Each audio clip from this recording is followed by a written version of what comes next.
Hello students, हम पढ़ रहे हैं chemical properties of aldehyde ketones. Aldehyde ketones की केमिकल प्रॉपर्टीज, और उसमें अब तक हमने पढ़ लिए एएनआर रिएक्शन के examples of addition, nucleophilic reaction हमने ये देख लिए। इसके बाद में फिर हमने देखा था रिडक्शन रिएक्शंस को। रिडक्शन के बाद में हमने देखा इनकी ऑक्सीडेशन रिएक्शन, और फिर एक और इंपॉर्टेंट रिएक्शन हमने देखी हेलोफॉर्म रिएक्शन, यानी कि आयोडोफॉर्म टेस्ट के नाम से। ठीक है, आयोडोफॉर्म टेस्ट के नाम से हमने एक इंपॉर्टेंट रिएक्शन की है जो कि एल्डिहाइड कीटोन्स को डिटेक्ट जो CH3CO ग्रुप है उसको डिटेक्ट करने के लिए भी यूज करते हैं, है ना। कार्बनिक कंपाउंड के डिटेक्शन में भी, डिफरेंशिएट करने में भी हम इसको यूज करेंगे। ठीक है, तो बहुत ही इंपॉर्टेंट टेस्ट था आयोडोफॉर्म टेस्ट। और अब हमारे एक और इंपॉर्टेंट रिएक्शन पर, जो कि एल्डोल कंडेंसेशन के नाम से। क्या नाम है रिएक्शन का? Aldol condensation. ठीक है, ये रिएक्शन एल्डिहाइड कीटोन्स की, ये रिएक्शन इनकी अल्फा एच की एसिडिक नेचर की वजह से होती है। ठीक है, तो देखते हैं, देखो रिएक्शन बहुत ही इंपॉर्टेंट रिएक्शन है। आइए देखें क्या रिएक्शन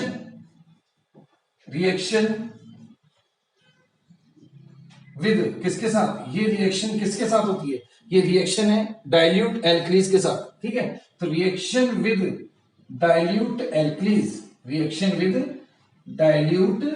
एल्कलीज, कार्बोनिल कंपाउंड की रिएक्शन है किसके साथ?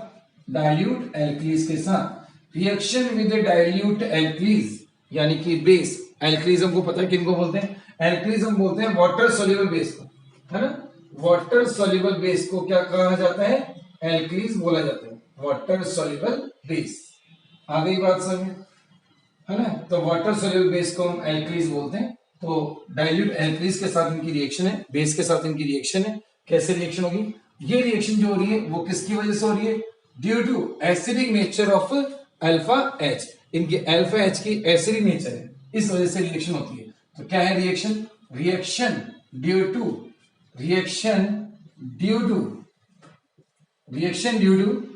Acidic nature of alpha H. Acidic nature जो इनकी अल्फा एच है वो एसिडिक नेचर की हो जाती है। ठीक है, तो reaction due to acidic nature of alpha H.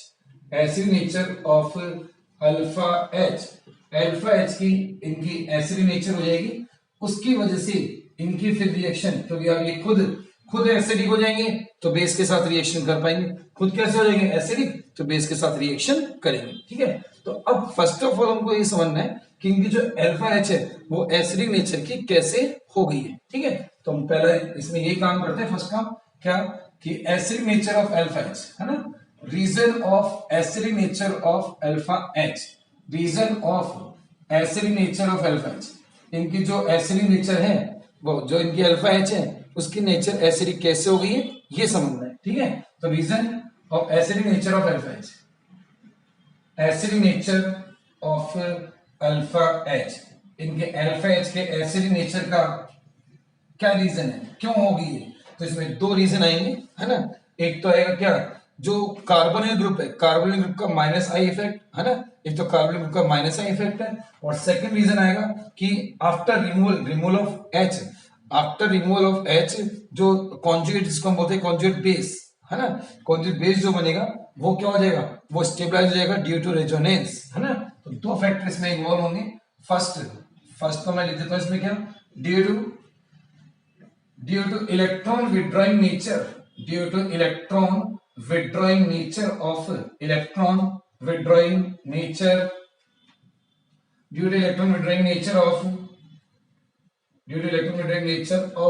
CO group. जो CO ग्रुप है ना, उसकी कैसी नेचर है? Electron withdrawing nature. तो एक तो उसकी वजह से due two electron withdrawing nature of CO group, carbonyl group, है ना। तो एक तो इससे इनकी जो अल्फा एच है वो एसिडिक नेचर की हो जाएगी। सेकंड जो है, ड्यू टू स्टेबिलिटी ऑफ या रेजोनेंस स्टेबलाइजेशन लिख देते हैं इसको, due to resonance stabilization of formed CB। ठीक है, ड्यू टू रेजोनेंस स्टेबलाइजेशन हो गया है किसका? रेजोनेंस स्टेबलाइजेशन ऑफ फॉर्म्ड, बनने वाला जो CB है कॉन्जुगेट बेस। हमको पता है कि H+ के रिमूवल से CB बनते हैं। ठीक है, तो due to resonance stabilization of formed CB, formed conjugated base, formed conjugated base के, है ना, जिसको हम सी भी बोल रहे हैं शॉर्ट में, फॉर्म्ड कॉन्जुगेटेड बेस, बनने वाले कॉन्जुगेटेड बेस की स्टेबिलिटी की वजह से भी क्या H का रिमूवल इजी हो जाएगा, और मतलब कि वो उसको फैसिलिटेट करेगा, बढ़ावा देगा H प्लस के रिमूवल को, और उसके एसिड नेचर को इंक्रीज करेगा। कैसे, आओ देखते हैं, है ना। सपोज के अपन ऐसे ही कोई जनरल कार्बनिक कंपाउंड बना लेते हैं, ये लो CO, ये लो, ये कार्बोनिल ग्रुप हो गया, ये कार्बोनिल ग्रुप। अभी हमने ये वैलेंसी खाली छोड़ रखी है क्योंकि यहाँ पे H या R जो भी लगेगा उसके हिसाब से ये कंपाउंड एल्डिहाइड या कीटोन हो सकता है, तो अभी तो अपन इन जनरल कार्बोनिल कंपाउंड के फॉर्म में इसको लिख रहे हैं, है ना। और अब हमको पता है क्या कि इस जो फंक्शनल ग्रुप है, ये कार्बोनिल वाला जो ग्रुप है फंक्शनल ग्रुप है, और फंक्शनल ग्रुप से अटैच कार्बन क्या होता है, अल्फा कार्बन होता है। और अब उसकी ये H, उसकी जो ये H है ये अल्फा H, ठीक है। तो ये फंक्शनल ग्रुप हो गया, फंक्शनल ग्रुप से अटैच कार्बन अल्फा कार्बन है, अल्फा कार्बन की H जो है वो अल्फा H है। आगे चेन और भी लॉन्ग चेन हो सकती है इस तरह से, ठीक है। तो अभी तो अपन कुछ नहीं देख रहे, इस तरह से छोड़ रहे हैं आगे। अब देखो, अब जो ये कार्बोनिल ग्रुप है, इस कार्बोनिल ग्रुप का की नेचर को पता है कि ये इलेक्ट्रॉन विड्रॉइंग ग्रुप है ना, ये इलेक्ट्रॉन विड्रॉइंग ग्रुप है, या माइनस आई इफेक्ट वाला ग्रुप भी आप इसको बोल सकते हो, ठीक है। अब ये अपने इलेक्ट्रॉन विड्रॉइंग नेचर की वजह से ये सीसी बॉन्ड के इलेक्ट्रॉन्स को, ये इस सीसी बॉन्ड के इलेक्ट्रॉन्स को क्या करेगा, अपनी तरफ पुल करेगा, ये इस तरफ पुल करेगा। ऐसा करने से इस अल्फा कार्बन पर इलेक्ट्रॉन डेंसिटी क्या हो जाएगी, कम हो जाएगी। इस अल्फा कार्बन पर इलेक्ट्रॉन डेंसिटी कम हो जाएगी, तो अब ये अपनी इलेक्ट्रॉन डेंसिटी को कंपनसेट करने के लिए CH बॉन्ड के इलेक्ट्रॉन्स को अट्रैक्ट करेगा। किसको अट्रैक्ट करेगा, CH बॉन्ड के इलेक्ट्रॉन्स को ये अपनी तरफ पुल करेगा, अपनी इलेक्ट्रॉन डेंसिटी को फिर से कंपनसेट करने के लिए या मेंटेन करने के लिए, ठीक है। समझ में आ गया क्या हुआ, कीटो ये जो CO ग्रुप है इसका इलेक्ट्रॉन विड्रॉइंग नेचर है, ये माइनस और आई इफेक्ट वाला ग्रुप है, ये यहां से पुल करेगा, इस कार्बन पे इलेक्ट्रॉन डेंसिटी कम हो जाएगी, ये कार्बन फिर क्या करेगा, CH बॉन्ड के इलेक्ट्रॉन्स को अपनी तरफ पुल करेगा। ऐसा करने से CH बॉन्ड वीक हो जाएगा, CH बॉन्ड क्या हो जाएगा, वीक, क्योंकि बॉन्ड के इलेक्ट्रॉन किसी एक ही साइड आ जाएंगे तो बॉन्ड क्या होता है, वीक हो जाता है। और अब ये H हो जाएगी कैसी H, ये H हो जाएगी एक्टिव H या एसिडिक H, है ना। ये H अब हो जाती है एसिडिक नेचर की, मतलब कि अब ये H प्लस के फॉर्म में हटने के लिए रेडी हो चुकी है, अब ये H प्लस के फॉर्म में जा सकती है, आ गया, ठीक है। तो अब ये बन चुकी है एसिडिक H, क्या हो गई है, एसिडिक हाइड्रोजन, और इसको हम एक्टिव H भी बोल सकते हैं, है ना। क्योंकि अब ये यहाँ पे जो इसका जो बॉन्ड है CH बॉन्ड, अब वो बॉन्ड वीक बॉन्ड हो गया और अब वो इजीली ब्रेक हो जाएगा और H यहां से इजीली हटके चली जाएगी, यानी जा सकती है H प्लस के फॉर्म में, ठीक है। अब ये एसिडिक नेचर की हो गई है, ये H एसिडिक नेचर की तो हो गई है, बट अभी ये इतने स्ट्रॉन्ग एसिडिक भी नहीं है, यानी कि इनकी जो अल्फा का जो एल्डिहाइड कीटोन है उनकी जो अल्फा H है वो एसिडिक नेचर की होती है, बट इतनी भी नहीं है कि अपने आप ही खुद से अलग हो जाए। ऐसा नहीं कि अपने आप ही, जैसे वाटर में जैसे स्ट्रॉन्ग एसिड की हम बात करते हैं, HCl, HNO3, H2SO4, उनके केस में तो क्या होता है, उनको तो बस वाटर में डिजोल्व करो, वो अपनी H प्लस को रिलीज कर देते हैं, लेकिन इनके साथ ऐसा नहीं है, ये वीक एसिड है, इनका जो एसिड, इस H का जो एसिडिक नेचर बना है वो वीक है, तो ये अपने आप H प्लस यहां से रिलीज नहीं होगी। अभी कब होगी, किसी बेस की प्रेजेंस में, है ना। तो इसीलिए यहाँ पे लिखा है डाइल्यूट एल्कलीज के साथ रिएक्शन। अब देखो डाइल्यूट एल्कलीज के साथ रिएक्शन करा रहे हैं, डाइल्यूट बेस हम यहाँ पे यूज करेंगे, डाइल्यूट एल्कलीज, है ना। अब डाइल्यूट एल्कलीज में हम यूज कर सकते हैं क्या क्या, डाइल्यूट NaOH यूज कर सकते हैं, है ना। Na2CO3 का सॉल्यूशन भी यूज कर सकते हैं, Na2CO3 सॉल्यूशन, ठीक है। ये भी क्या है, ये भी डाइल्यूट बेस की तरह ही एक्ट करेगा, और इसके लिए हम और ये भी ले सकते हैं BaOH का होल ट्वाइस, इसको हम बोलते हैं बेराइटा वाटर। क्या बोलते हैं इसको, बेराइटा वाटर बोलते हैं इसको, है ना। तो ये सब वीक एसिड के फॉर्म, वीक बेस के फॉर्म में, या डाइल्यूट एल्कलीज के फॉर्म में, वीक नहीं, वीक गलत, डाइल्यूट एल्कलीज के फॉर्म में हम इनको यूज कर सकते हैं।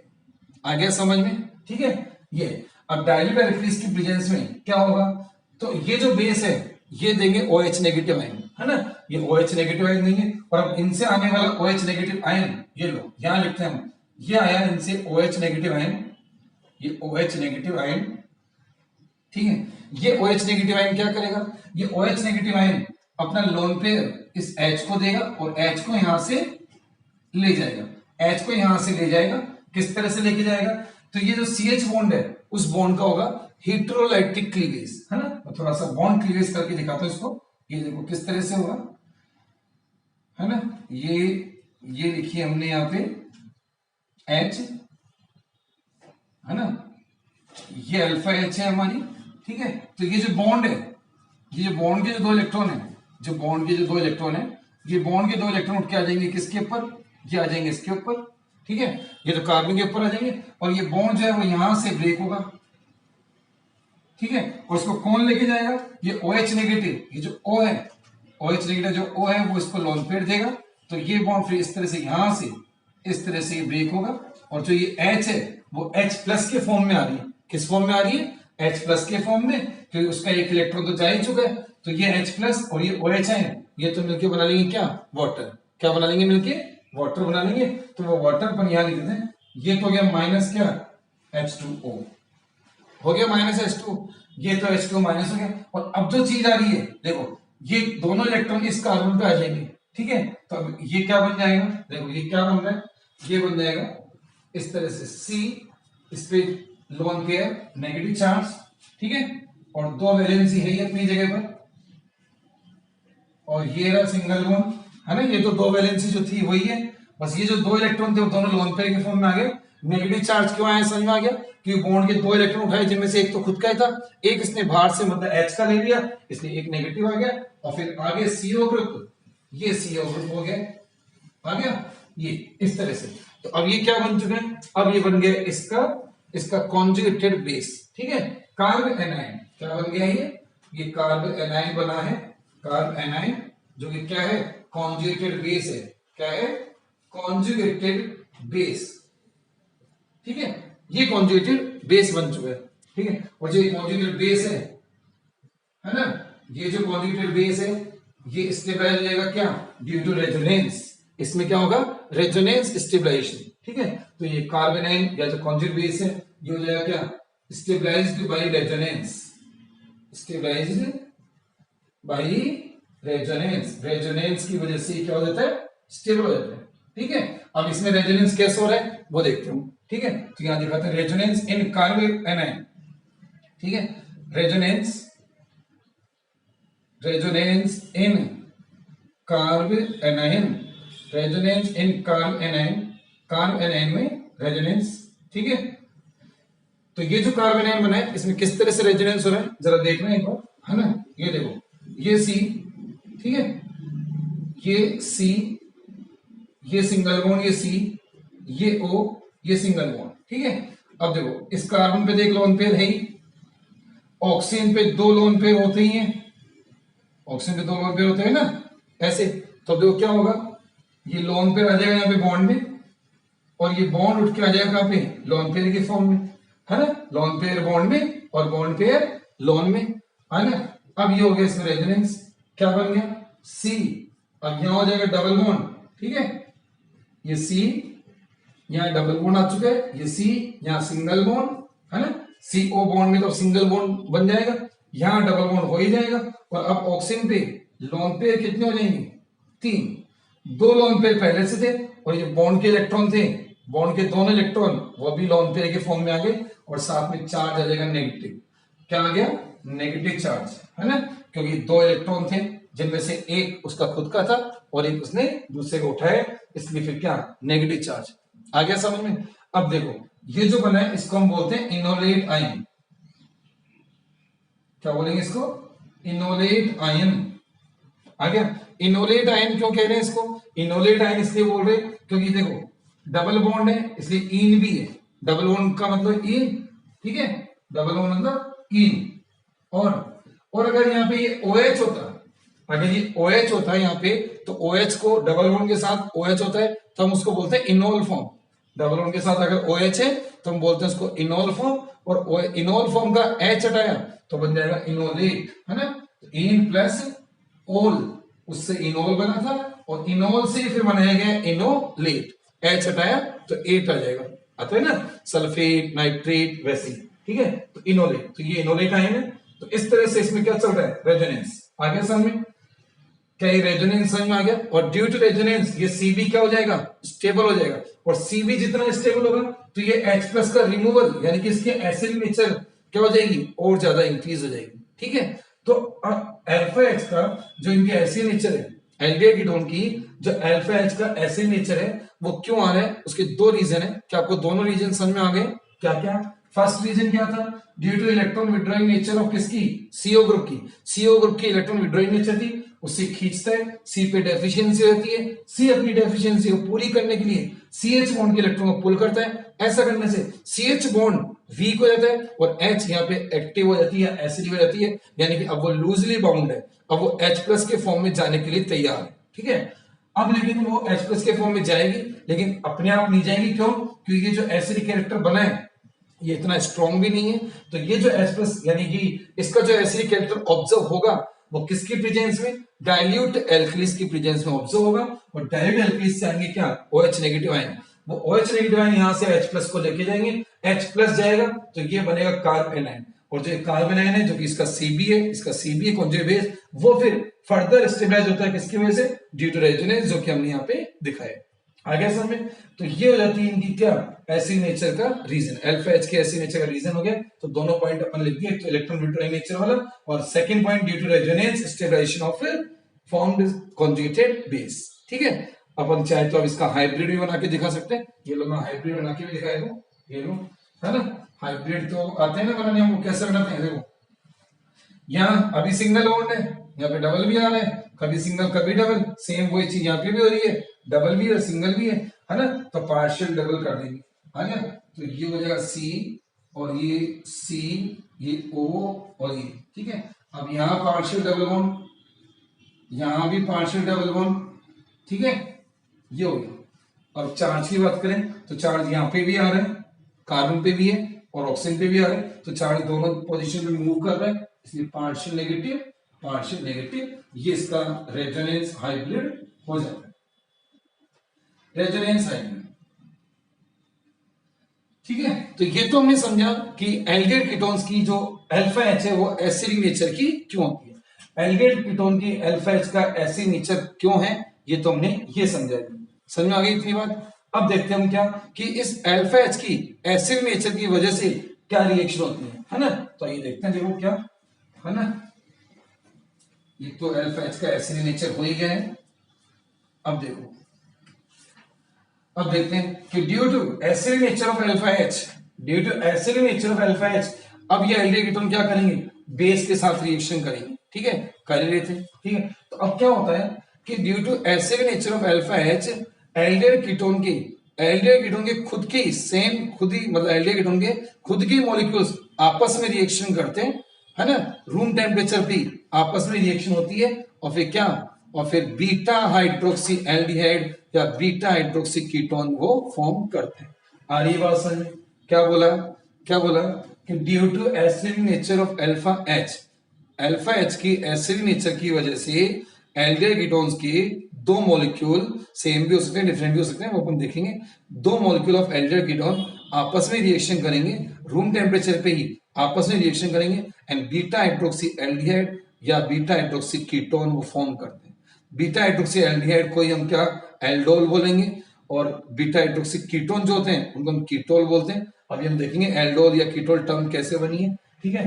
तो क्या होगा, acid nature of alpha H की वजह से एल्डिहाइड कीटोन के दो मॉलिक्यूल आपस में रिएक्शन करेंगे और बीटा हाइड्रोक्सी एल्डिहाइड कीटोन बनाएंगे। मैं यहाँ पे बना के दिखाता हूँ कैसे होगा, देखना एक बार, है ना। तो एक एग्जांपल ले रहे हैं अपन यहाँ पे समझने के लिए। ठीक है। तो लो एग्जांपल लेते हैं समझने के लिए, क्या कि दो मॉलिक्यूल लेने, एल्डिहाइड कीटोन के खुद के दो मॉलिक्यूल, तो अपन ले लेते हैं एसिड एल्डिहाइड के दो मॉलिक्यूल ले लेते हैं, और रिएक्शन कैसे करवानी है, देखना रिएक्शन कैसे करवानी है। CH3 फर्स्ट मॉलिक्यूल को इस तरह से लिखें कि उसका फंक्शन ग्रुप, फर्स्ट मॉलिक्यूल के फंक्शन ग्रुप को ओपन करके लिखें। ठीक है। और इस फंक्शन ग्रुप का ये वाला कार्बन, इसका ये वाला पार्ट हमको क्या छोड़ना है, फ्री मतलब खुला छोड़ना है ना। जो भी इसके साथ एक्स्ट्रा जो भी एच है या एल्काइल ग्रुप है या कार्बन चेन है, फर्दर कार्बन चेन, वो हम ऊपर की तरफ शो करेंगे। ये वाला जो स्पेस है हमको खाली छोड़ना है। ठीक है, ये वाला स्पेस हमको खाली छोड़ना है। अब लिया हमने इसी का, ये एसिटाइल था, इसी के 2 मॉलिक्यूल लेने, अब ले रहे हैं इसी का सेकंड मॉलिक्यूल। ये लिया हमने इसका सेकंड मॉलिक्यूल CH2। अब सेकंड मॉलिक्यूल में क्या करना है हमको, सेकंड मॉलिक्यूल की जो अल्फा एच है, सेकंड मॉलिक्यूल की अल्फा एच को हमको अलग से शो करना है। ये हमने इसके अल्फा एच को शो किया है कैसे, देखो ये अल्फा कार्बन था और ये उसके अल्फा एच थी, ठीक है, ये अल्फा कार्बन अल्फा एच। और अब क्या होगा, अब समझे चेंज क्या होगा, ये एच आएगी इस O पर और ये जो बॉन्ड है ये बनेगा किसके साथ, इस कार्बन के साथ, ठीक है। तो ये मेन चेंज है रिएक्शन का, ये एच तो आएगा कहां, अल्फा एच तो आएगा इस ऑक्सीजन के साथ में, और ये जो पाई बॉन्ड है ये शिफ्ट हो जाएगा इस कार्बन अल्फा कार्बन के साथ बॉन्डिंग करने के लिए। तो क्या बनेगा, और रिएक्शन किसके प्रेजेंस में होगी, रिएक्शन बोल रहे हैं डाइल्यूट एल्कलीज, डाइल्यूट एल्कलीज में हम ले रहे हैं डाइल्यूट NaOH को ले रहे हैं, है ना। और रूम टेम्परेचर पे रिएक्शन हो जाती है, बल्कि लो टेम्परेचर पे हो जाती है, 293 केल्विन पर ही रिएक्शन हो जाएगी। और क्या बनेगा वो भी देख लेते हैं हम, ये देखो क्या बन रहा है, CH3, है ना, CH3। अब चाहो तो इसको कंडेंस करके हम लिख सकते हैं CH3 CH, और यहाँ नीचे क्या हो गया था, OH, नीचे क्या हो गया ये O और ये क्या H, तो OH, ठीक है। तो CH3 CH OH, और फिर आगे आगे जो ये बॉन्ड इसका बन गया, इन दोनों कार्बन का जो बॉन्ड बन गया CH3 CH OH CH2 और CHO, ये बन गए, बोलो आया कि नहीं आया, है ना। और अब ये जो कंपाउंड बने यही है बीटा हाइड्रोक्सी एल्डिहाइड। ऐसे आगे जब कीटोन लेंगे तो बीटा हाइड्रोक्सी कीटोन बनते हैं, है ना। बीटा हाइड्रोक्सी कैसे, है ना, तो ये फंक्शन रूप है, ये कार्बन अल्फा हो गया, ये कार्बन बीटा हो गया, ठीक है। तो बीटा हाइड्रोक्सी मतलब बीटा पोजीशन पे क्या होना चाहिए, हाइड्रोक्सी ग्रुप होना चाहिए, तो बीटा पे हाइड्रोक्सी है, तो अब इनको क्या बोल रहे हैं, इनको बोल रहे हैं beta hydroxy aldehyde, beta hydroxy aldehyde. इसी तरह से अगर हम कीटोन लेते तो हमको मिलते हैं बीटा हाइड्रोक्सी कीटोन। अभी कीटोन का भी एग्जांपल लगाएंगे, तो बीटा हाइड्रोक्सी एल्डिहाइड या बीटा हाइड्रोक्सी कीटोन मिलते हैं। अगर ये बीटा हाइड्रोक्सी एल्डिहाइड है तो इन्हीं को बोला गया क्या, एल्डोल। क्या बोला गया इनको, इन्हीं को बोला गया एल्डोल। आगे सामने अब जो एल्डोल टर्म आई है, एल्डोल टर्म कैसे आई है, एल्डोल टर्म आती है एल्डिहाइड प्लस एल्कोहल से, aldehyde plus alcohol equals to क्या, एल्डोल, है ना। अब क्यों, क्योंकि ये जो प्रोडक्ट बना है, ये जो प्रोडक्ट बना है इसमें देखो ये एल्डिहाइड ग्रुप भी है ना, एल्डिहाइड ग्रुप भी है और OH ग्रुप भी है। एल्डिहाइड और OH मतलब एल्डिहाइड और एल्कोहल दोनों ग्रुप साथ में है, इसलिए क्या कर दिया, कंपाउंड का नेम क्या बना दिया, aldehyde plus alcohol equals to aldol, ठीक है। सेम इसी तरह से कीटोन्स प्लस एल्कोहल, जब हम कीटोन का एग्जांपल लेंगे, ये तो अभी हमने एल्डिहाइड के 2 मॉलिक्यूल लिए हमने, ये तो हमने लिए अभी एसिड एल्डिहाइड के 2 मॉलिक्यूल, एसिड एल्डिहाइड, और लिए हमने कितने, 2 मॉलिक्यूल्स या 2 मोल्स भी हम बोल सकते हैं, 2 मॉलिक्यूल्स बोल दो या 2 मोल्स बोल दो, एक ही बात है ना, ठीक है। तो अभी तो हमने एल्डिहाइड के लिए तो बीटा हाइड्रोक्सी एल्डिहाइड मिला है जिसको हम एल्डोल बोल रहे हैं। अगर हम कीटोन के लेंगे तो क्या मिलेंगे, बीटा हाइड्रोक्सी कीटोन, और तब फिर उनको बोला जाता है क्या, कीटोल। जैसे कि अगर टर्म बने तो ketone plus alcohol, ketone plus alcohol equals to क्या, कीटोल, ठीक है। तो इस तरह से एल्डोल्स एंड कीटोन्स बनते हैं। तो बात समझ में आई है क्या, कि due to acidic nature of alpha H, alpha H के एसिडिक नेचर की वजह से एल्डिहाइड और कीटोन्स के, एल्डिहाइड एंड कीटोन्स के 2 मॉलिक्यूल आपस में रिएक्शन करते हैं, 2 मॉलिक्यूल आपस में रिएक्शन करके बीटा हाइड्रोक्सी एल्डिहाइड या बीटा हाइड्रोक्सी कीटोन टाइप के कंपाउंड फॉर्म करते हैं, ठीक है। और उन्हीं को हम फिर क्या बोलते, इनको मतलब एल्डोल और कीटोल बोलते हैं, और रिएक्शन का नाम होता है फिर एल्डोल रिएक्शन। रिएक्शन को हम क्या बोलते हैं, रिएक्शन को तो हम हमेशा क्या बोलते हैं, एल्डोल रिएक्शन ही बोलते हैं, है ना। अगर कीटोल भी बन रहा है ना, अगर मतलब कि रिएक्शन कीटोन्स की भी है, अगर रिएक्शन कीटोन की भी है तब भी रिएक्शन का नाम तो क्या है, रिएक्शन का नाम तो एल्डोल रिएक्शन ही है। ऐसा नहीं कीटोल के केस में आप रिएक्शन का नाम कीटोल रिएक्शन बोलने लगोगे, आनी रोशन है। तो रिएक्शन तो क्या, एल्डोल रिएक्शन ही है। एल्डोल रिएक्शन इसलिए कि कीटोल भी कीटोन की सिमिलरिटी, यानी कीटोन की जो रिएक्शन हुई है वो बिल्कुल किसके सिमिलर है, एल्डोल के, मतलब एल्डिहाइड के सिमिलर ही है। तो नाम एक ही रख दिया, नाम से कोई कंफ्यूजन नहीं है, नाम एक ही है, एल्डोल रिएक्शन, चाहे भले ही कीटोल बने चाहे एल्डोल बने, नेम एक ही रखा है, क्योंकि एल्डिहाइड की सिमिलरिटी कीटोन या कीटोन की सिमिलरिटी एल्डिहाइड जैसी है, दोनों के रिएक्शन सेम है, सिर्फ नाम एक ही रख दिया। आ गया, ये तो गई यहां तक की बात। फिर बोला गया कि ये जो बीटा हाइड्रोक्सी एल्डिहाइड और कीटोन जो बनते हैं, यानी एल्डोल कीटोन जो बनते हैं, इनको अगर फर्दर हीट किया जाता है, अगर इनको हीट किया जाता है तो फिर इनमें क्या होता है, अल्फा और बीटा पोजीशन से, देखो एक अल्फा पोजीशन की H है ना, एक अल्फा H, एक ये अल्फा H यहां से आएगी, मैं इसको अलग से लेके आ रहा हूं, और ये बीटा पोजीशन का OH, इन दोनों से यहां से वाटर का एलिमिनेशन होगा, आ गया। तो जब इनको हीट करेंगे तो यहां से H और यहां से OH, वाटर का एलिमिनेशन होगा, और वाटर के एलिमिनेशन के बाद अब यहां का और यहां का बॉन्ड मिलके बन जाएगा पाई बॉन्ड, यानी कि डबल बॉन्ड, और प्रोडक्ट आएंगे क्या, CH3 CH double bond CH और CHO, है ना। अब देखो अगर इसको अपन देखें तो ये जो प्रोडक्ट बने इनको बोलते हैं alpha beta unsaturated, alpha beta unsaturated aldehyde. क्या बोल रहे हैं इनको, alpha beta unsaturated aldehyde, alpha beta unsaturated aldehyde. Alpha beta क्यों, देखो पहले तो अल्फा बीटा क्यों, कि देखो ये जो अनसैचुरेशन है, अनसैचुरेशन का मतलब डबल बॉन्ड, जो अनसैचुरेशन है वो कहां के बीच है, वो अल्फा एंड बीटा कार्बन पे, कहां है, डबल बॉन्ड किस किस के बीच में, अल्फा और बीटा कार्बन के बीच में। इसकी क्या लिखा है यहाँ पे, अल्फा बीटा अनसैचुरेटेड एल्डिहाइड। और इसी तरह से अगर कीटोन्स की बात होगी तो अल्फा बीटा अनसैचुरेटेड कीटोन्स वहां मिल जाते हैं, ठीक है। आगे बात समझ में, तो ये जो हीट करने पर जो इफेक्ट हुआ है इसको फिर हम बोलते हैं कंडेंसेशन। क्या बोलते हैं इसको हम बोलते हैं कंडेंसेशन। तो यहां क्या हुआ है, कंडेंसेशन हुआ है, क्या हुआ है, कंडेंसेशन। आगे समझ, यहां कंडेंसेशन हो गया। आगे कंडेंसेशन क्या होता है कि दो मॉलिक्यूल कंबाइन होते हैं, कंडेंसेशन टाइप की रिएक्शंस में क्या होता है, दो मॉलिक्यूल आपस में कंबाइन होते हैं with the elimination of small molecules like water, ammonia, HCl, alcohol, CO2, इस तरह के मॉलिक्यूल्स निकलते हैं, ठीक है। तो दो मॉलिक्यूल का कॉम्बिनेशन होता है with the elimination of smaller molecule, छोटे मॉलिक्यूल के एलिमिनेशन के साथ दो मॉलिक्यूल्स का कंबाइन होना क्या कहलाता है, कंडेंसेशन। क्या कहलाएगा, कंडेंसेशन, ठीक है। तो देखो पहले ये जो हुआ है इसको बोल रहे हैं एल्डोल रिएक्शन, यहां तक की रिएक्शन तो है एल्डोल रिएक्शन, और एल्डोल के आगे हीट करने पर जो कंडेंसेशन हुआ है उसको फिर बोला गया आगे कंडेंसेशन। और पूरी रिएक्शन को अगर मिला के लिखें तो पूरी रिएक्शन मिला के बनती है क्या, एल्डोल कंडेंसेशन। पूरी रिएक्शन को, पूरे होल प्रोसेस को, यानी कि हीटिंग वाले प्रोसेस को भी अगर मिला के बोले तो रिएक्शन का नाम होता है एल्डोल कंडेंसेशन। क्या नेम बनेगा, एल्डोल कंडेंसेशन। पहले एल्डोल का फॉर्मेशन होगा और फिर बाद में कंडेंसेशन भी होगा। और नाम चाहे कीटोल के केस में, मतलब चाहे कीटोन्स हो, कीटोल बन रहे हो, लेकिन रिएक्शन का नेम क्या है, एल्डोल कंडेंसेशन ही रहेगा। आई बात समझ में,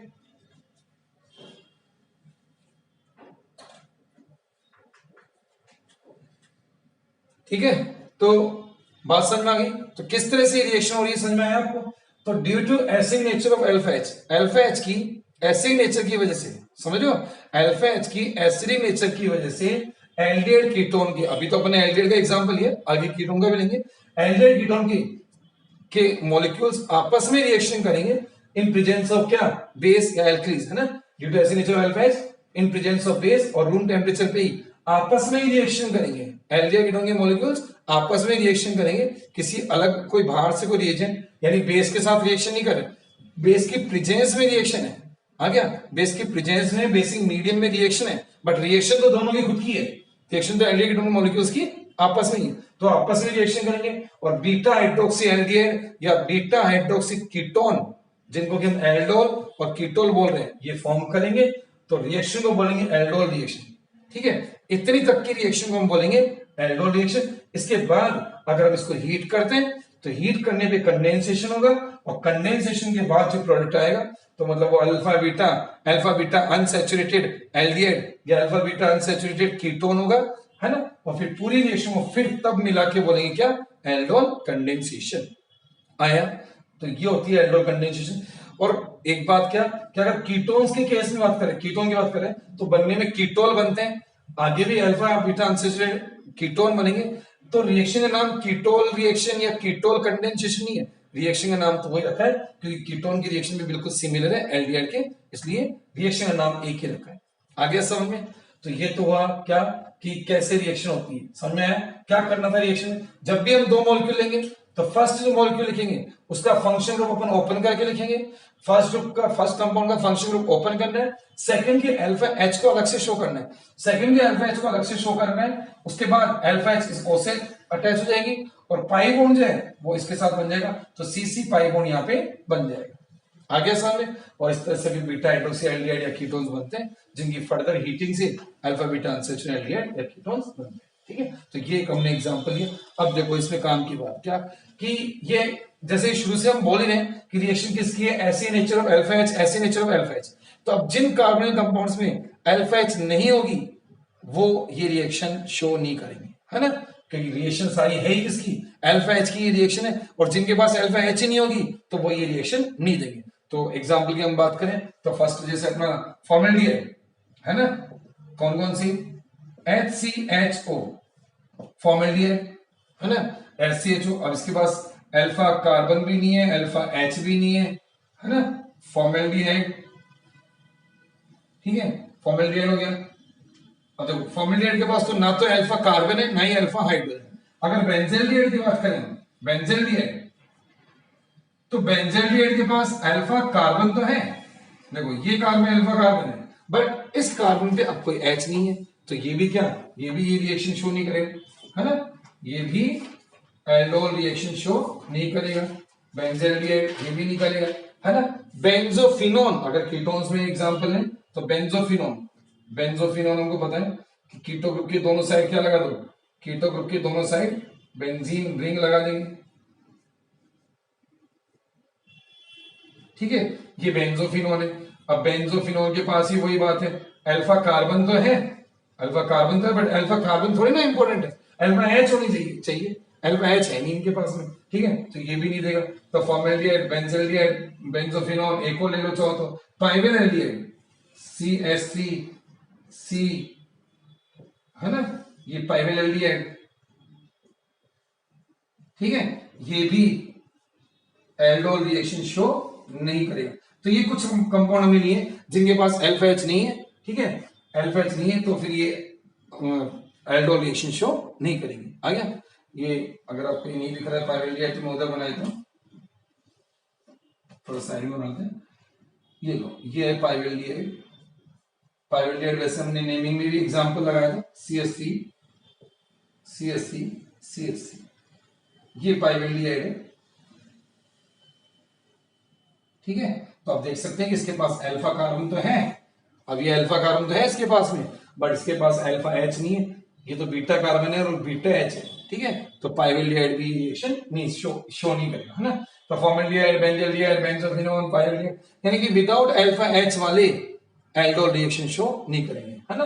आप चाहो तो इसके लिए एक ट्रिक टाइप का याद करने के लिए बना सकते हो कि एल्डोल और अल्फा, जिनके पास अल्फा एच होगी वही एल्डोल रिएक्शन शो करेंगे। साइड में आप चाहो तो लिख सकते हो, जो कैसे इस तरह से लिख देते हैं, है ना, अल्फा, है ना, अल्फा और aldol, alpha aldol, alpha aldol. जिनके पास अल्फा एच होगी, जिनके पास अल्फा एच होगी वही एल्डोल रिएक्शन शो करेंगे, जिनके पास अल्फा एच होगी वही एल्डोल रिएक्शन शो करेंगे। तो अल्फा एच वाले ही एल्डोल रिएक्शन शो करते हैं। ठीक है, तो alpha aldol, aldol alpha, alpha aldol. ठीक है, इस तरह से ध्यान रख सकते हैं। तो ये हो जाता है क्या अपना, है ना, कि कैसे ये रिएक्शन हो रही है। ठीक है, आगे अब हम इसमें देखेंगे types of aldol reaction, aldol condensation के टाइप देखेंगे। ठीक है, तो एल्डोल कंडेंसेशन के टाइप देखते हैं। क्या, टू टाइप्स का एल्डोल कंडेंसेशन होता है, एक तो होता है सिंपल वाला, है ना, सेल्फ एल्डोल, और एक होता है मिक्स्ड वाला, क्रॉस एल्डोल।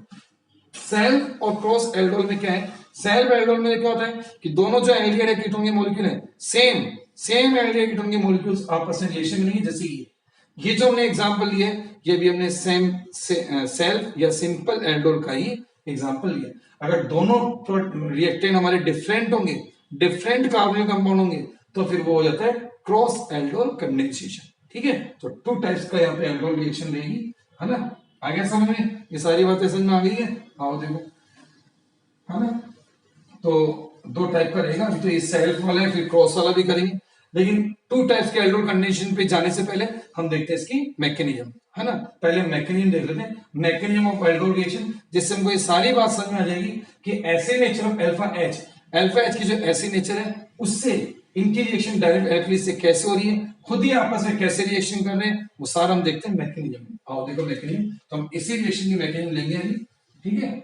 आओ देखो, तो अब हम देखते हैं मैकेनिज्म ऑफ क्या, एल्डोल कंडेंसेशन, ठीक है। Mechanism of aldol condensation, mechanism of aldol condensation, aldol condensation की मैकेनिज्म, मतलब एल्डोल रिएक्शन है, कंडेंसेशन तो बात का पार्ट है, ठीक है। Aldol reaction, mechanism of aldol reaction, ठीक है। तो मैकेनिज्म को समझने के लिए हम क्या करेंगे, एग्जांपल लेंगे, कौन सा वाला, जो अभी हमने एसिटिल्डेट का एग्जांपल लगाया था, वही सेम एग्जांपल हम वापस अभी लगाएंगे, ठीक है। ठीक है, तो अब हम देखते हैं इसकी मैकेनिज्म। और देखो mechanism of aldol reaction, mechanism में हम एग्जांपल ले रहे हैं रिएक्शन किसका, लो आओ एग्जांपल ले रहे हैं वही सेम रिएक्शन जो अभी हमने लगाई थी, CH3CHO, है ना, CH3CHO, CH3CHO, इस तरह से लिख लेते हैं इसको, इसके फंक्शन को ओपन करके लिखना होता है फर्स्ट जो कंपाउंड है, सेकेंड कंपाउंड की अल्फा एच को अलग से शो करते हैं, यही तरीका है ना। एल्डोल रिएक्शन करवाने का यही तरीका होता है कि आप पहले कंपाउंड, जो भी पहला कंपाउंड हम लिख रहे हैं, फर्स्ट लिखते हैं, उसका फंक्शन ग्रुप ओपन करके लिखेंगे, सेकेंड कंपाउंड की अल्फा एच को अलग से शो करेंगे, ठीक है।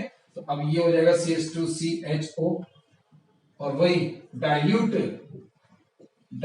NaOH और 293 केल्विन पर रिएक्शन है, ठीक है। और क्या करना है हमको, ये करना है, H कहां ऊपर और ये कहां जाएगा, इस पर आएगा समझ में, यही करते हैं ना, ठीक है। तो क्या हो जाएगा, प्रोडक्ट क्या बन रहा है, CH3CHOH,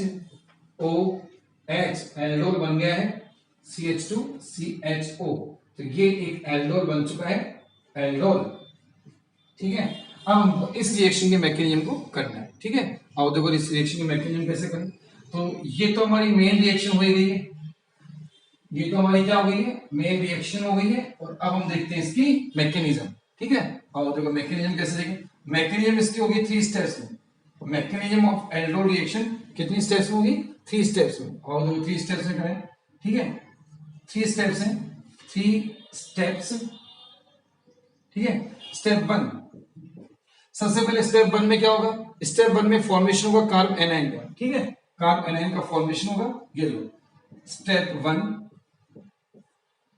अटैक ऑफ, देखो क्या क्या होगा, attack of OH negative ion, OH negative ion का अटैक होगा एज बेस के फॉर्म में वो अटैक करेगा, बेस के फॉर्म में यानी H+ को लेके जाएगा, attack of OH negative ion as a base and क्या, एंड फॉर्मेशन ऑफ क्या, carbanion, formation of carbanion, carbanion का फॉर्मेशन इसमें होगा, ठीक है, कार्बन एनाइन का फॉर्मेशन, ठीक है। तो एक कराते हैं, देखो OH negative ion as a base attack करने आएगा और कार्बन एनाइन का फॉर्मेशन होता है, ठीक है। अब कैसे होगा, ये देखो, जो भी हम कार्बोनिल कंपाउंड, जो भी हम एल्डिहाइड या कीटोन ले रहे हैं, एक उसकी जो एक अल्फा एच है उसको हम अलग से शो कर देंगे और बाकी को इस तरह से लिख लेंगे।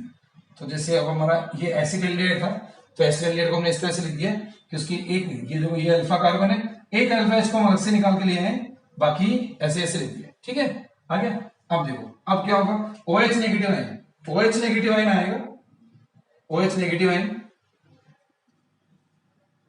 अभी OH नेगेटिव आयन कहां से आया, यह आया फ्रॉम बेस, किससा है, फ्रॉम बेस, जो हमने बेस लिया होगा डाइल्यूट NaOH, जैसे कि हम ले रहे हैं फ्रॉम बेस डाइल्यूट NaOH, वहां से आया ये OH नेगेटिव आयन। अब देखो यहां से ये जो CHO ग्रुप है ना, मतलब कार्बोनिल ग्रुप है, वो इलेक्ट्रॉन पुल कर रही है, तो ये तो इलेक्ट्रॉन विड्रॉइंग ग्रुप है ना, अभी देख लिया हमने, ये इलेक्ट्रॉन विड्रॉइंग ग्रुप है, ये यहां से इलेक्ट्रॉन पुल कर रहा है, तो कार्बन पे डेफिशिएंसी होगी, कार्बन किससे खींचेगा, H से खींचेगा, तो अब ये H कैसे हो जाएगा, एसिडिक हो जाएगा, देख लिया तो हमने। और अब ये O, ये OH का जो O है वो इस H को यहां से ले जाएगा H+ के फॉर्म में, किसके फॉर्म में ले जाएगा, H+ के फॉर्म में ले जाएगा, और जो ये जो बॉन्ड के इलेक्ट्रॉन थे, दोनों इलेक्ट्रॉन, ये जो बॉन्ड के दोनों इलेक्ट्रॉन थे वो उठ के आ जाएंगे इस कार्बन पर, आगे इस कार्बन पे इलेक्ट्रॉन उठ के आ जाएंगे, ठीक है।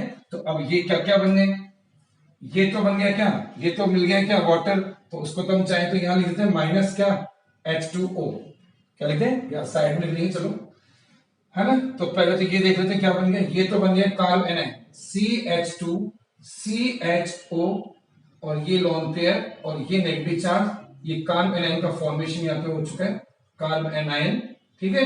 और साथ में बन गया क्या H2O वाटर, H2O।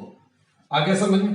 अब जो कार्ब एनायन बना है, कार्ब एनायन जो बना है वो यहाँ पे एज ए न्यूक्लियोफाइल, किसकी तरह, एज न्यूक्लियोफाइल, एज न्यूक्लियोफाइल ये जाएगा अटैक करने, ठीक है।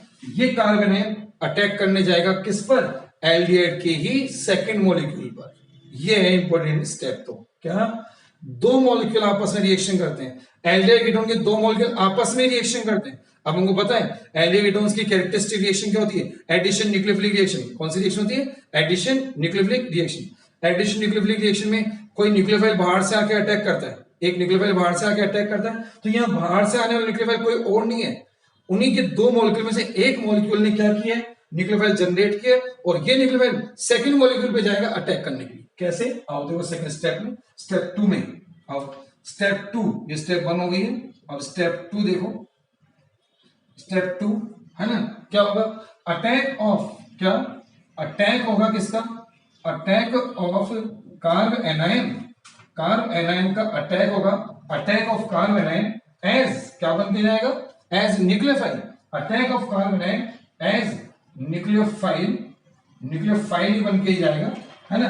तो attack of carbanion as nucleophile on किस पर जाएगा, ऑन सेकेंड मॉलिक्यूल या अनदर मॉलिक्यूल, सेकेंड या अनदर भी लिख सकते हो, अनदर मॉलिक्यूल ऑफ क्या, aldehyde, another molecule of aldehyde, another molecule of aldehyde, ठीक है, अनदर मॉलिक्यूल ऑफ एल्डिहाइड पर अटैक करने जाएगा।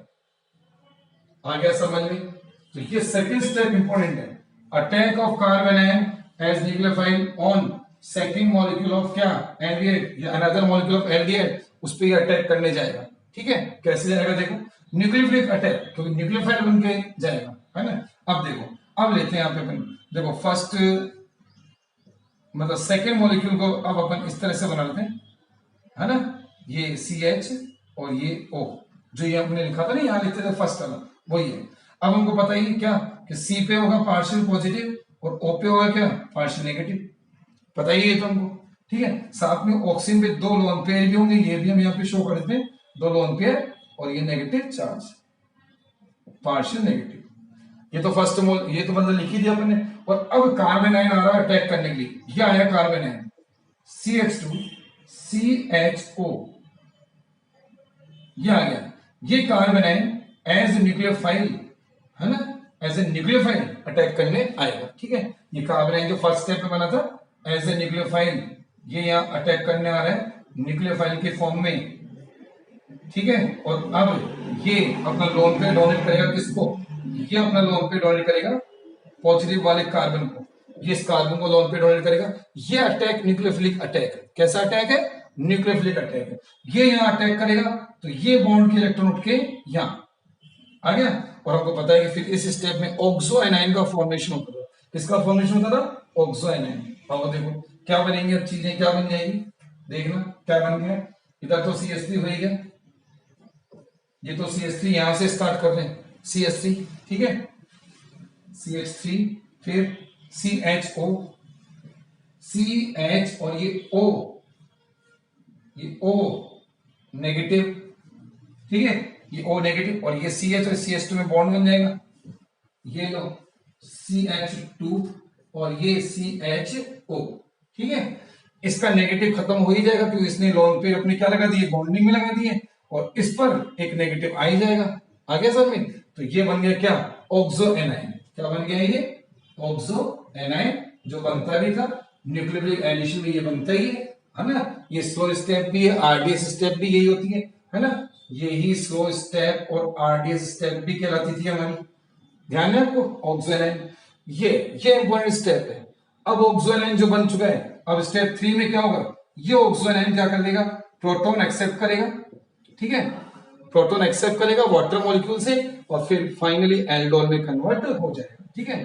तो क्या होगा, प्रोटोनेशन, प्रोटॉन एक्सेप्ट करेगा, प्रोटोनेशन होगा, प्रोटोनेशन है ना, प्रोटोनेशन ऑफ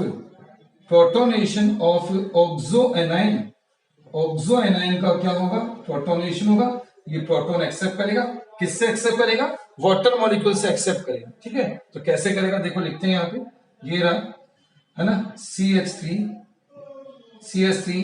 CH, ये ना ऑक्सो एनाइन, ये लो, ये ऑक्सो एनाइन आ रहा है समझ, है ना, और फिर CH2 और CHO। ठीक है, अब ये रहा वाटर मॉलिक्यूल HOH, इस तरह से हमने वाटर मॉलिक्यूल को लिखा। और अब ये अपना लोन पेयर, ये अपना लोन पेयर किसको, H+ को देगा, यहां से H+ को निकाल लेगा H+ के साथ में, और ये जो OH नेगेटिव आयन है, मतलब ये OH यहां से OH नेगेटिव आयन के फॉर्म में अलग हो जाएगा, है ना। तो ये देखो अब क्या बनेगा, यहां से ये O नेगेटिव और ये H+ मिलके OH में कन्वर्ट हो जाएगा।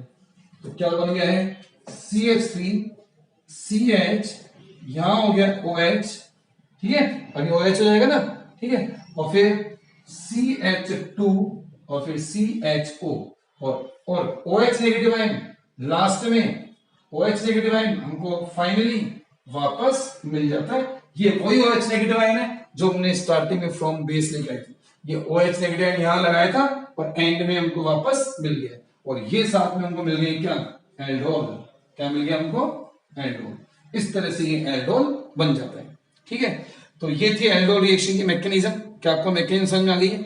3 स्टेप से मैकेनिज्म होती है, एक बार समझ लो वापस से। क्या स्टेप 1 में क्या हुआ, attack of OH negative ion, attack of OH negative ion, OH negative ion का अटैक होगा एज ए बेस की फॉर्म में, है ना। ये यहाँ पे बेस की तरह एक्ट कर रहा है क्योंकि ये अपना लोन पेयर H को देता है। हमको पता है कि जो अपना लोन पेयर H+ को देंगे, इलेक्ट्रॉन डेफिशिएंट H को देंगे, तो बेस कहलाता है, तो बेस की तरह एक्ट कर रहा है। अब ये यहाँ से H+ को ले जाएगा और ये खुद तो वाटर बना लेंगे, साथ में बनेगा कार्बन आयन। कार्बन आयन यहाँ पे बन चुका है। अब ये कार्बन आयन एल्डिहाइड के सेकेंड मॉलिक्यूल पर खुद ही जाएगा न्यूक्लियोफाइल बन के, आ गया, ये न्यूक्लियोफाइल बन के आया, ये रहा सेकंड मॉलिक्यूल और ये रहा कार्बन आयन। इसने आके इसके ऊपर न्यूक्लियोफिलिक अटैक किया।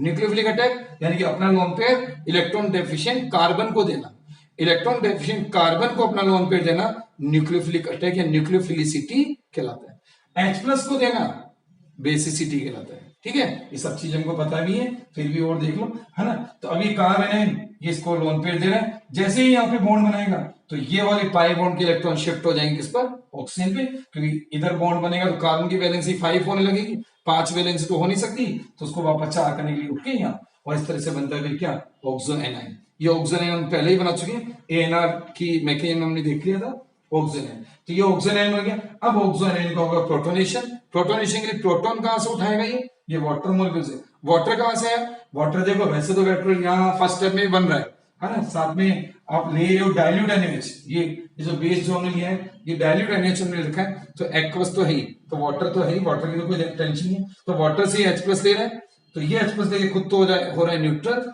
और फिर OH नेगेटिव है लास्ट में फिर से रीजनरेट हो जाता है। ठीक है, तो इस तरह से हमने देखा कि इन प्रेजेंस ऑफ डाइल्यूट एल्कीज और due to acidic nature of alpha H, due to acidic nature of alpha H in presence of dilute एल्कीज, एल्डिहाइड कीटोन्स के दो मॉलिक्यूल आपस में ही कंबाइन होते हैं, आपस में ही रिएक्शन करते हैं, किसी तीसरे से रिएक्शन नहीं करते, आपस में रिएक्शन करते हैं, किसी बाहर के रिएजेंट से रिएक्शन नहीं करते हैं। बेस की प्रेजेंस में और अल्फा H के एसिडिक नेचर की वजह से दो मॉलिक्यूल आपस में रिएक्शन करते हैं, उनमें से एक मॉलिक्यूल इलेक्ट्रोफाइल की तरह एक्ट करता है, एक मॉलिक्यूल न्यूक्लियोफाइल बन के आता है। तो कौन न्यूक्लियोफाइल बन के आता है, कौन इलेक्ट्रोफाइल बन के आता है, ये भी यहाँ पे पूछा जाता है। देखो कौन न्यूक्लियोफाइल बन रहा है, कार्बन आयन, जो मॉलिक्यूल कार्ब एनाइन में कन्वर्ट होगा वो न्यूक्लियोफाइल बन के आ रहा है, और जो न्यूक्लियोफाइल बन के आ रहा है तो उसके साथ वाला दूसरा सेकेंड मॉलिक्यूल जो था वो बनता है इलेक्ट्रोफाइल। तो अपन यहाँ लिख देते हैं, ये जो मॉलिक्यूल है ये एक्ट कर रहा है किसकी तरह, एज इलेक्ट्रोफाइल, ये इलेक्ट्रोफाइल की तरह एक्ट करता है। ये किसकी तरह एक्ट कर रहा है, ये इलेक्ट्रोफाइल की तरह, और ये अरे ये न्यूक्लियोफाइल है, और न्यूक्लियोफाइल जिस पर अटैक करता है वो इलेक्ट्रोफाइल होता है। अपोजिट नेचर तो चलती है, ये अगर न्यूक्लियोफाइल है तो जिससे ये रिएक्शन कर रहा है तो वो इलेक्ट्रोफाइल है। ये अगर बेस है तो जिससे रिएक्शन कर रहा है तो एसिड है। एसिड होता है एसिड के साथ बेस, इलेक्ट्रोफाइल के साथ न्यूक्लियोफाइल, रिड्यूसिंग एजेंट के साथ ऑक्सीडाइजिंग एजेंट, ये चलता है ना। तो अगर ये न्यूक्लियोफाइल है, ये न्यूक्लियोफाइल है, तो ये वाला मॉलिक्यूल किसकी तरह एक्ट करेगा, इलेक्ट्रोफाइल की तरह। तो क्वेश्चन में पूछा जाता है कि आपको ऐसे दे देंगे रिएक्शन, ऐसे बोल देंगे कि इन दो कंपाउंड की एल्डोल रिएक्शन करवाओ और फिर उनमें इलेक्ट्रोफाइल और न्यूक्लियोफाइल को भी आइडेंटिफाई करो। तो कैसे आइडेंटिफाई करना है, जिसकी अल्फा एच निकलती है, सुन लो, जिसकी अल्फा एच हटती है या निकलती है, जिसकी अल्फा एच हटती है वो बनता है आगे जाके क्या, न्यूक्लियोफाइल। तो जिसके अल्फा एच हटती है वो न्यूक्लियोफाइल, और फिर दूसरा वाला क्या हो जाएगा, दूसरा ऑटोमेटिकली क्या हो जाएगा, इलेक्ट्रोफाइल। तो आप एक याद कर लो, दूसरा अपने आप बन ही जाएगा कि जिसकी अल्फा एच हटती है, जिसकी अल्फा एच हटती है वो न्यूक्लियोफाइल। अगर जैसे यहां लिखें तो अल्फा एच इसकी हट रही है तो ये एक्ट करेगा किसकी तरह, न्यूक्लियोफाइल की तरह, ये न्यूक्लियोफाइल है, और ये फर्स्ट वाला जो लिखा है वो क्या है, इलेक्ट्रोफाइल। तो आप हमेशा इसी तरह से, हम पता है कि एल्डोल की जो इक्वेशन है वो हम इसी तरह से लिखते हैं। तो फर्स्ट मॉलिक्यूल हमेशा इलेक्ट्रोफाइल होता है और सेकेंड वाला न्यूक्लियोफाइल बनता है। आगे समझ में। तो ये थी एल्डोल के मैकेनिज्म, और किस तरह से हमने देखा कि दो मॉलिक्यूल आपस में रिएक्शन कर रहे हैं, दो में से खुद ही एक ही न्यूक्लियोफाइल बनता है और वो अपने ही जैसे दूसरे मॉलिक्यूल पे जाके अटैक करता है। आ गया समझ में। ये थी एल्डोल की मैकेनिज्म, ठीक है।